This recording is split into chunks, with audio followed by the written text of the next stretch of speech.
강선비는 품에 안긴 설아를 으스러지게 껴안았습니다. 서툰 몸짓에 맞춰 살살 달래주니 설아는 뜨겁게 숨을 토했습니다. 그리고는 그 탄탄한 허벅지로 허리를 단단히 감아오는 것이었지요. 선비님, 미안해서 어쩝니까?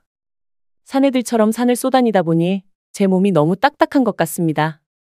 이거 이래서야 선비님께서 어디 맛이 나겠습니까? 어허, 그런 걱정은 하지도 말거라. 한양에서 온갖 즐거움은 다 겪어본 나다. 내가 주는 기쁨이 막중하니 너는 괴념치 말거라. 호기롭게 대답했지만 사실 강선비는 정신이 없었습니다. 근육으로 단련된 움직임에 강선비의 가슴이 요동치고 있었기 때문이었지요. 그 기운 넘치는 생동감에 강선비는 푹 빠져버린 것만 같았습니다. 설아의 열정적인 몸놀림에 강선비의 가슴은 두방망이 쳤습니다. 사냥꾼 설아는 탄탄하고 탄력이 넘쳐서 꼭 남만에서 들여온 찰고무 같았습니다. 그렇게 불덩이처럼 달아오른 채로 드넓은 품으로 파고드는 것이었지요. 강선비는 더 참지 않고 설아의 고개를 들어올려 입맞춤을 했습니다. 평소의 용맹함이 다 어디 갔을까요? 설아는 눈꺼풀을 파르르 떨면서 수줍게 눈을 감았습니다. 기이한 밤이었습니다. 처음 만났을 때 이런 사이가 되리라고는 전혀 몰랐는데 말입니다. 해서 이게 어떻게 된 일이냐 하면 옛날 조선 한양 땅에는 헌납 벼슬을 지내는 강오열이라는 선비가 있었습니다. 강선비는 수려한 외모에 일찍이 과거의 급제에 묻 여인네들의 선망을 받고 있었지요. 허나 강선비에게는 문제가 하나 있었는데 그것은 하고 싶은 말은 꼭 해야 하는 성미라는 것이었지요. 해서 강선비는 강대한 권력자들에게 눈엣 가시 같은 존재였습니다. 하루는 어전 회의에서 우상 김자점 대감이 임경업 장군을 호되게 질책할 때였습니다. 청나라에 맞서 방비를 굳건히 해야 한다는 임 장군에게 우상은 그러다 청나라를 자극할 수 있다며 반대를 했지요. 우상대감, 청나라가 호시탐탐 조선을 노리는데 어찌 국경 방비를 소홀히 해야 하겠습니까? 청나라의 힘이 날이 갈수록 강성해지는데 어째서 맞서려 하는 것이오. 지금은 괜스레 대국을 자극하지 말고 납작 엎드려야 할 때란 말이오. 한술 더 떠서 우상대감은 그간의 명나라와의 친분을 저버리고 청나라와 화친을 맺어야 한다고 했지요. 저 청나라가 명나라마저 몰아붙이고 있는 모습이 보이지 않으시오? 지금이라도 우리 조선은 명나라가 아닌 청나라와 화친을 해야 하오. 대단한 권신인 우상대감의 말이라 아무도 반박을 못하고 있었지요. 이때 하고 싶은 말은 못 참는 강선비가 나서고 말았습니다. 우상대감, 명나라는 외란 때 조선을 도운 나라이옵니다. 어려울 때 도움을 준 벗을 잇는 것은 금수와도 같은 행동입니다. 무엇이 어쩌고 어째. 감히 주상 전하 앞에서 못하는 소리가 없구나. 날 보고 금수라고 했겠다. 새파랗게 어린 놈이 벼슬아치랍시고 함부로 짓거리다니. 내 오늘 일은 반드시 기억해 두겠다. 대로한 우상대감의 모함으로 강선비는 파직당하여 저 먼 북녘 땅으로 귀양을 가게 되었습니다. 잘 나가던 젊은 벼슬아치에서 졸지의 죄인이 된 강선비는 호송하는 포졸들과 함께 북방 개마고원의 갑산으로 떠나게 되었지요. 북녘은 끝도 없이 험한 산길이 펼쳐진 곳으로 짐승과 오랑캐가 날뛰는 위험천만한 땅이었습니다. 며칠 동안 산길을 이어가던 강선비는 어느 날 밤 굶주린 이리떼에게 포위당하고 말았습니다. 이리들이 호송하던 포졸들을 물어 죽이자 이제 남은 것은 새파랗게 질린 강선비뿐이었습니다. 나 참. 조정에서도 이리 같은 간신배에게 물어 뜯겼는데 이젠 정말로 이리떼에게 물려 죽게 생겼구나. 그래, 오너라. 이리놈들아, 선비를 먹고 백년만년 이 추운 북녘 땅을 떠돌아 다니려무나. 강선비가 그렇게 외치는데 갑자기 날아온 화살에 이리들이 픽픽 쓰러지는 것이 아니겠습니까? 이리들이 당황하여 이리 뛰고 저리 뛰어보았지만 화살은 빗나가는 법이 없었습니다. 순식간에 너댓 마리가 죽어 자빠지자 나머지 이리들은 걸음아 나 살려라 달아나 버리고 말았지요. 10년 감수한 강선비는 보이지 않는 은인에게 감사를 표했지요. 근데 대답이 없었습니다. 한참 뒤 소나무 뒤편에서 사냥꾼이 걸어 나왔는데 아니 이게 무슨 일이랍니까? 오락부락한 대장부가 아니라 웬 곱디고 온 이팔 청춘 처자가 나타난 것이었지요. 아니 이 북녘에선 아녀자가 사냥을 다니는가? 여기는 남녀가 할 일이 바뀌었나? 거참 해괴한 노릇이로다. 이거 갑산에 도착하면 내가 부녀자들 대신 부엌일이라도 봐야 하는 게 아닌가 모르겠군. 거선비님, 신소리는 그만하시고 진짜 해야 할 말이 따로 있지 않겠소? 그 말이 맞다. 고맙소, 처자. 내 처자의 신묘한 활솜씨에 목숨을 건졌구려. 이제 되었나? 엎드려 절박이지만 듣고 싶은 말은 들어야지. 한마디씩 덧붙이는 게 선비님 버릇이요? 벼슬 살던 양반이 왜 여기까지 왔나 했는데 이제 보니 알만하외다. 화를 맨 처녀는 자기 이름이 설화라고 소개하는 것이었습니다. 선비는 설화의 뒤를 따라 귀양지인 갑산에 도착할 수 있었지요. 갑산은 첩첩산 중의 마을로 험준한 산자락에 위치한 척박한 마을이었습니다. 마을 입구에는 설화의 부친인 설로인이 기다리고 있었습니다. 수염이 허연 설로인은 70의 나이에도 정정한 사냥꾼으로 명사수로 유명한 사람이었습니다. 설로인은 강선비가 간신배의 모함으로 유배를 왔다는 소문이 쫙 퍼졌다며 의기 있는 선비는 어딜 가나 존경받는다며 따뜻하게 환대를 했습니다. 그제야 강선비는 뜨거운 눈물을 흘렸습니다.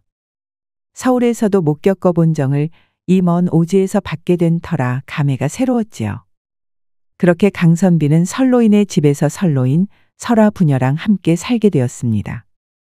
강선비는 두 부녀가 사냥을 나간 동안 한가롭게 글을 읽는 생활을 하였습니다. 그렇게 저녁이 되면 부녀가 잡아온 산짐승으로 소박한 식사를 할 수 있었지요. 비록 차린 것은 산짐승 고기의 산채뿐이었지만 서울과는 달리 따뜻한 식사에 강선비는 기쁘기 그지없었습니다. 그 뒤로 강선비는 때때로 설화에게 글과 학문을 가르쳐 주거나 반대로 설화에게 활쏘기를 배우기도 하였지요. 주경야독에 맛있는 저녁까지 있으니 여기가 극락이 아니고 어디란 말인가. 이거 유배지 생활이 나한테는 딱이로구나. 거참, 사내가 이런 궁상스런 삶을 사는 게 뭐 좋다고 그러는지. 선비님은 화려한 한양 땅이 그립지도 않으시오? 하하, 서울에는 설화가 없지 않느냐. 난 설화가 있는 여기가 더 좋구나. 그렇게 대답하면 선머슴 같던 설화의 얼굴이 빨개지는 것이었습니다. 강선비는 한양에 세련된 미녀들을 많이도 만나보았지만 그보다는 설화의 때묻지 않은 모습이 더 사랑스럽게 느껴졌지요. 가슴이 콩닥콩닥 그렇게 둘의 관계는 조금씩 가까워졌습니다. 그런데 평화로운 시간은 금방 가버리는 법이지요.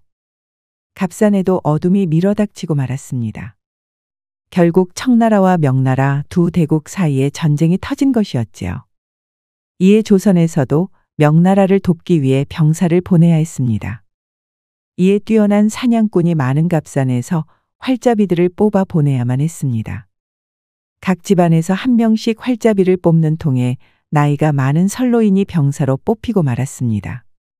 설화는 늙은 부친이 군역에 끌려가는 것을 눈물로 막았지만 나라의 법이 지엄하니 방법이 없었지요.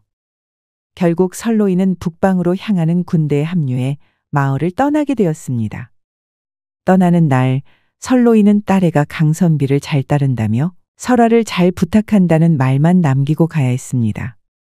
그 뒤로 설화는 아버지가 떠난 저 먼 만주를 하루도 쳐다보지 않은 날이 없었습니다. 그렇게 계절이 두 번 바뀌고 나자 어느 날 갑자기 설로인이 마을에 돌아왔지요. 그런데 설로인의 상태가 말이 아니었습니다. 전쟁터에 나갔던 설로인은 너무나도 심하게 다쳐 살아날 가망이 없어 보였습니다. 설로인은 설화의 지극정성의 간호를 받고 나서야 간신히 정신을 차렸지요.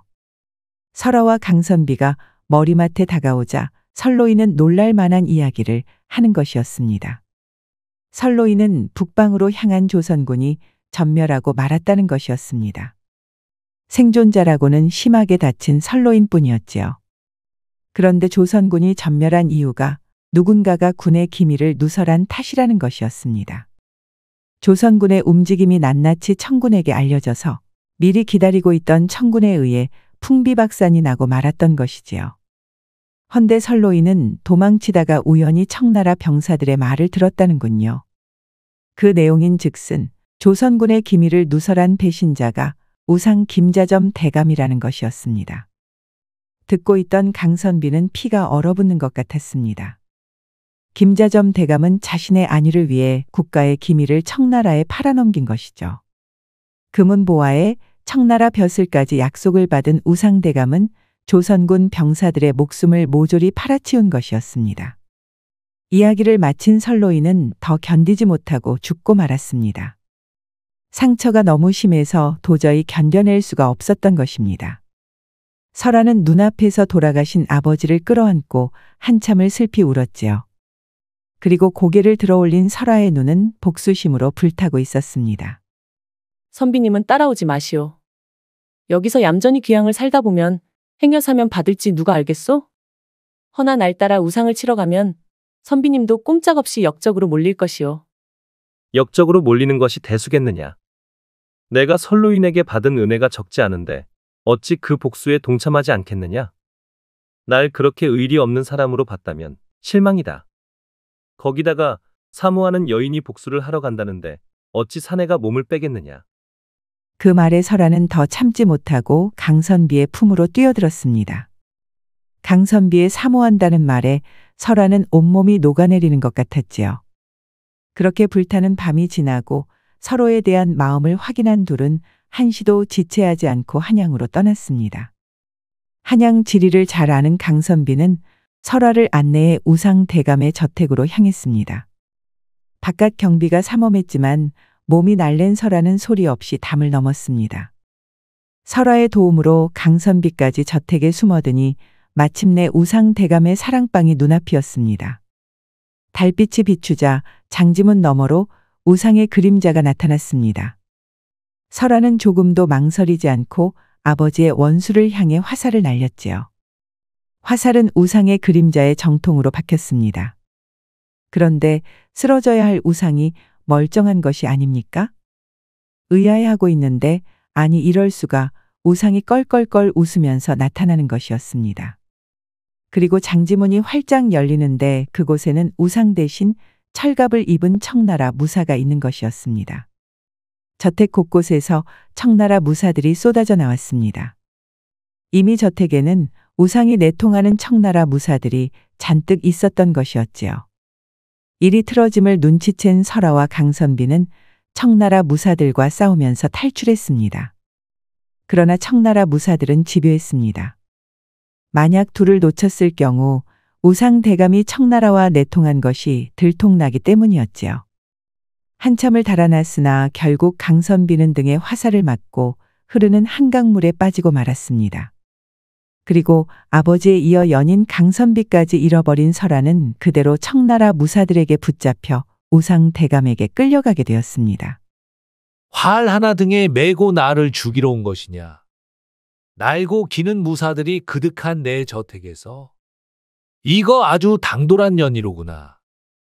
허나 그 미색은 마음에 든다. 어떠냐? 내 첩이 된다면 목숨만은 살려주도록 하마. 듣기 싫소. 아비를 잃고 지아비라 여기던 분까지 잃은 내가 무슨 목숨이 아깝겠소? 나를 죽이시오. 나는 죽는 한이 있어 또 청나라와 내통하고 있던 더러운 간신배의 첩이 되기는 실소이다. 하여간 조선 사람들은 입만 살았다니까. 정신을 차리도록 벌을 줘야겠구나. 설아의 미색이 아까웠던 우상대감은 설아를 주살하는 대신 꽁꽁 묶어 광에 가두고 말았습니다.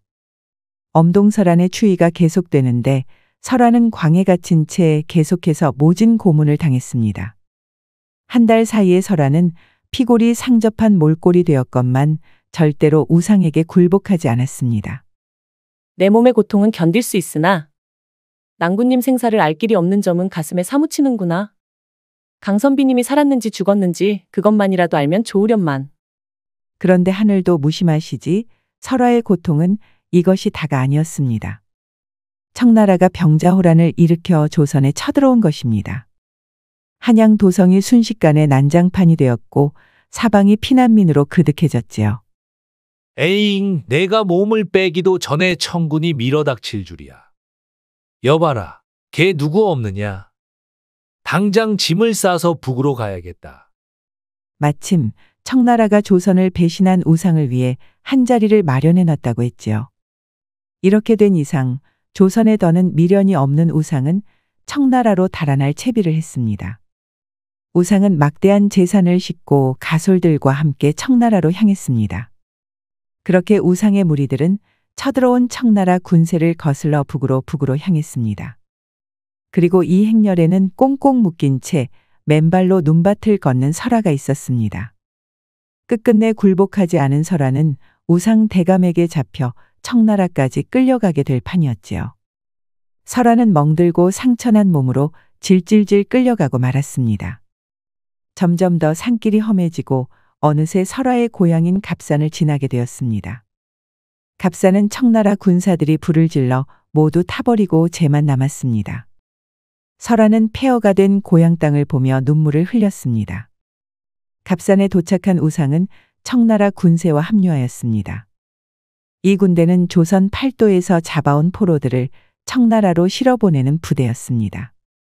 군대가 그득해지자 우상은 마침내 설화를 불렀습니다.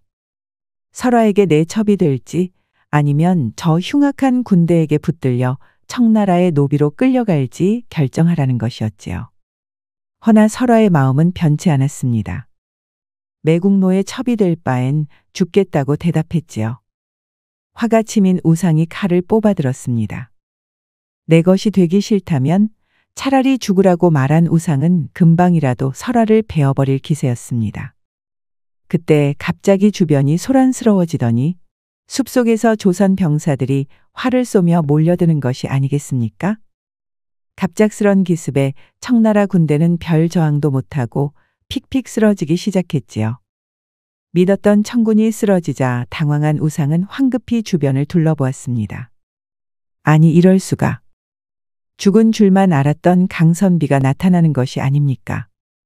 그리고 강선비 옆에는 조선 최고의 장수 임경업 장군이 있었습니다. 임경업 장군은 모함받은 자신을 감싸며 목숨 걸고 김자점과 맞선 강선비의 절개를 잊지 않았던 것입니다. 그리하여 사람을 보내 물에 떠내려가는 강선비를 구출한 임경업 장군은 백마산성에서 상처까지 치료해 주었던 것이지요. 이후 강선비는 귀양 생활을 하며 익힌 북녘 지리를 활용해 임경업 장군의 참모 노릇을 톡톡히 하고 있었습니다.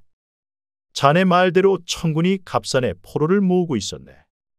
정말 신통하이 자네가 없었다면 이번 습격은 실패할 뻔했군. 잘했네, 강선비.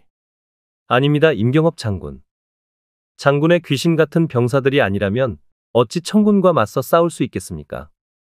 청나라 군대가 더 견디지 못하고 달아나기 시작하자 김자점 대감은 겁에 질리고 말았습니다.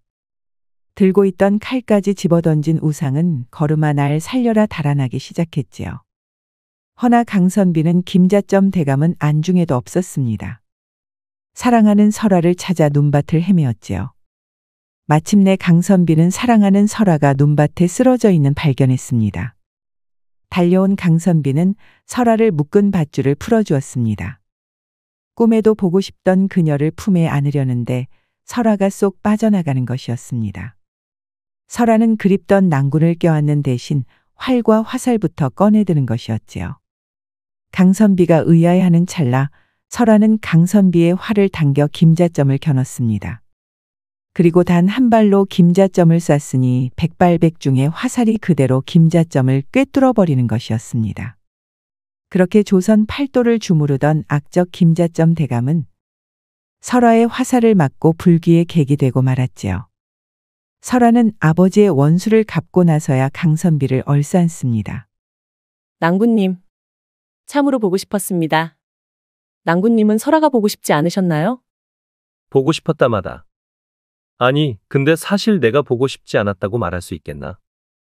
그랬다간 설화의 화살이 날 꿰뚫을 텐데 말이지. 당연하지요. 그렇게 말하시면 이설아가 가만두지 않을 것입니다. 그러니까 낭군님, 절 사랑한다고 말해주세요. 어서요.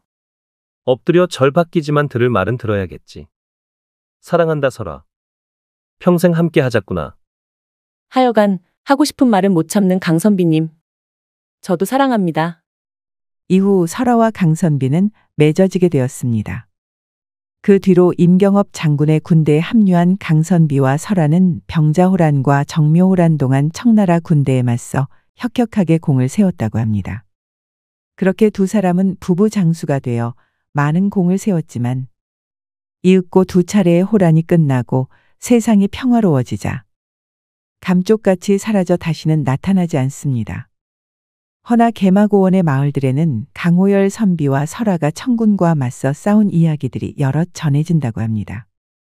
강선비는 본인의 실력을 믿고 무서울 것 없이 살았습니다.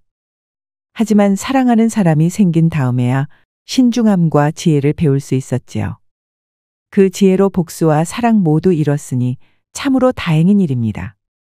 우리도 일이 닥쳤을 때 무턱대고 움직이기보다는 지혜롭게 풀어나가야겠습니다. 끝까지 시청해주셔서 감사합니다. 오늘의 이야기가 재미있으셨다면 구독과 좋아요, 알림 설정까지 꾹 눌러주세요. 그럼 오늘도 행복하고 즐거운 시간 보내세요.